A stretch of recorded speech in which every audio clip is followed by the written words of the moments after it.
Ladies and gentlemen, welcome back to Driven Wyld. Today we are talking about peak season tips on Veho. I'm going to be real with you. I've never had a holiday season, peak season for Veho myself. But that being said, Veho has actually provided a lot of peak season tips for gig workers who are driving on their platform. So with that said, I'm going to go over everything that's being said in the article in which they posted, what they tell you versus how it actually is based on experiences I've had with other platforms and everything in between. But before we do that, let's go over a quick disclaimer. The content of this video does not contain and is never intended to be legal, business, financial, tax, or health advice of any kind. This video is for entertainment purposes only. It is advised that you conduct your own research, consult with qualified professionals before applying anything you find online. I also want to be clear that everything that we're going to be going over in this video is very market dependent, and what applies to me in my market may not apply to you. So with that said, let's get started. As we gear up for this holiday season, we want to make sure that drivers hit the road with confidence and success. Check out the tips below to ensure that you are prepared and safe during this upcoming holiday season. Now, see, I don't know how much this is actually going to be peak season for meal kits, but either way, we're going to find out. Top tips for driving during peak. During the holiday season, we expect an increase in our package volume, especially during peak days, which results in more routes for drivers to maximize their earning opportunities on their platform, not on all platforms. Expect some routes to be longer, giving you more total hours to earn money. But keep in mind on Veho, the ROT or return on time is a completely different conversation because longer routes are paid better, but they end up being less value for the amount of time you're putting in. So they'll be longer, but you're making less for the amount of time you're working. I've seen half-an-hour routes pay $25 and then 10-hour routes paying like 160 something, which is a lot less return on time. And don't worry, we know cubic feet of your vehicle's interior and trunk, so we'll only be sure to add packages that we know can fit inside your car safely. You know, a lot of people have been complaining about you guys pushing that boundary a little too much in certain cities, so I don't know how accurate that is. Be sure to log into the app every evening when routes are posted, as they are sold on a first come first served basis and quickly sell out. I love how they're trying to make it seem like we're buying these routes ourselves, when in reality we're claiming these routes, we're reserving these routes, and we're taking an opportunity as we can get them. They also link to the list of when the routes drop in each market. I will leave that link in the description. Feel free to check that out. Pro tip, make sure you allow notifications from the Veho app in your phone settings to automatically get notified when routes post. But you guys don't send like sound notifications, just the banners. You can take more than one route in a day. Simply choose a second route that has a start time after your first route end time. If you have enough room in your car, you can even pick them up at the same time. Don't push that boundary on peak day, which is Tuesday with factor food boxes. You will not be able to fit them all in your car. They really do push that boundary a lot. With winter weather approaching, be sure to safely drive on road and place deliveries in a covered spot when possible to protect them from damage. Yeah, you see, this is why I am so happy I'm living in Florida right now. The only type of bad weather that comes up is rain and wind and stuff, so I'm not really concerned about that particularly.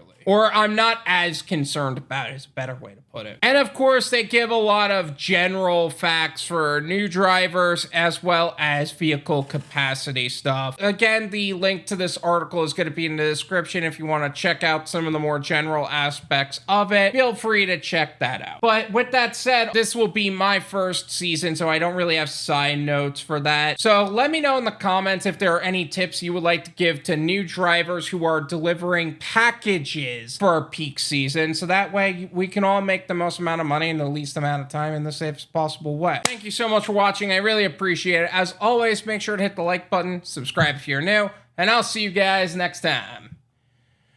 Peace.